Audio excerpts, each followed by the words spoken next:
వెల్లుల్లి అనేక రోగాలు మటాష్. ఆరోగ్యాన్ని కాపాడే శక్తివంతమైన ఔషధం వెల్లుల్లి. పరకడుపున వెల్లుల్లి రెబ్బలను తింటే ఎన్నో ప్రయోజనాలు మీ సొంతం.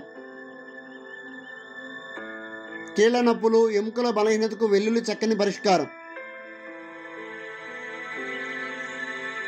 వెల్లుల్లిలో ఉండే సల్ఫర్ యాంటీ ఆక్సిడెంట్లు ఎముకల సాంద్రతను మెరుగుపరుస్తాయి. గుండె సంబంధిత వ్యాధుల ప్రమాదాన్ని వెల్లుల్లి తగ్గిస్తుంది, నియంత్రిస్తుంది. వెల్లుల్లి పేగు ఆరోగ్యానికి కూడా వెల్లుల్లి చాలా ప్రయోజనకరంగా ఉంటుంది. మలబద్ధకం, కడుపుబ్బరం తగ్గిస్తుంది వెల్లుల్లి. సీజనల్ వ్యాధుల బారి నుండి పడకుండా వెల్లుల్లి మనల్ని రక్షిస్తుంది.